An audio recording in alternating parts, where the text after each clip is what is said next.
Hey, what's up mga boss? So may customer tayo dito, isang Elf. Ang engine nito is 4M50. Observe muna natin kung anong problema nito. Wala siya. Pura kita kikan ah. Romanda ra madugay. O man na sa madugay. So lagi panahon nga digit bandar siya.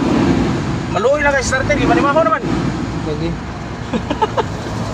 Ang problema pala dito mga boss is hard start, napaka-hard start yung kahimtang ng engine mga boss. So ito palang nakikita nating scanner mga bossing, engine revolution count sensor. So napakarami, rail pressure control at saka MB power, ECU system. So napakarami mga bossing. Ang gagawin natin dito mga bossing ay i-reset natin. Yan, no TTC na mga bossing.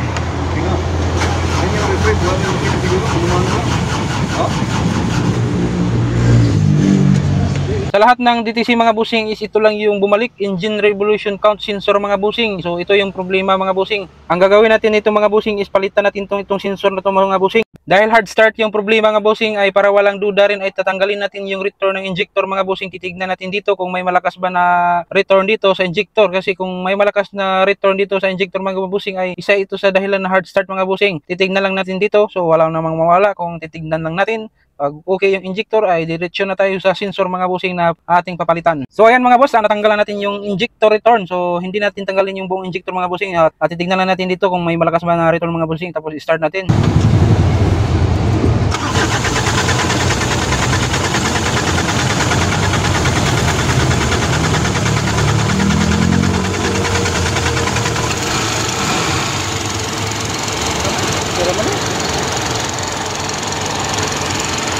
Okay raw na ilangan oh.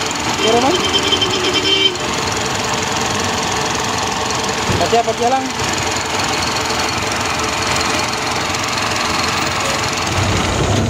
So dahil okay yung return ng injector mga bossing ay syempre balik na natin, walang problema dito eh. Ay dali ang trabaho.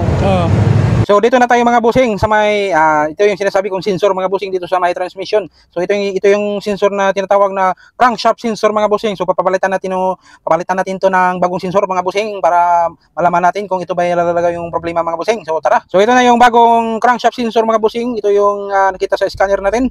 So ito yung bagong sensor, crankshaft sensor sa 4M50. So yun, kakapitan natin doon para malaman natin kung ito ba talaga yung problema. Basin ilin yung problema, basin mag-ilis tag makina ng stylan eh. So yun mga bossing, may time daw ito na namamatay yung engine nila. Siyempre, papalitan din natin yung suction valve mga bossing para hindi na mamatay yung engine nila pag nakatagbo. So ito yung papalitan natin mga bossing, suction control valve. So ito yung tuyo-tuyo natin na papalitan ng bago mga bossing. So tara, kukuha tayo ng bago. Ito na yung bagong suction valve na ikakabit natin mga bossing.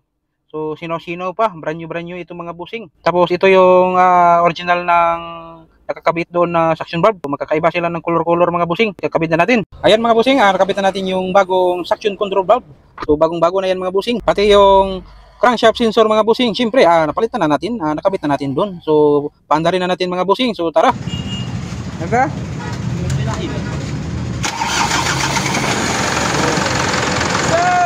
Na lang, one click na. Daw be, sa amin mga busing, andar naman, one click naman, be, otrohan be. So, one click na, hini lang battery kay kusog na battery, one click gina mga busing. So, natsambahan na sa busing, tsamba-tsamba lang tanan ni mga busing.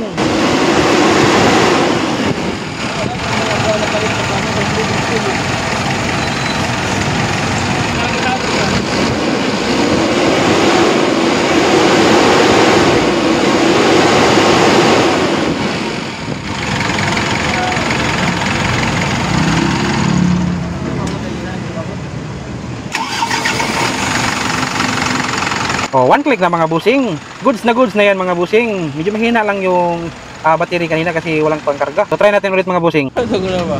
Ha? Sige, honest driver ba?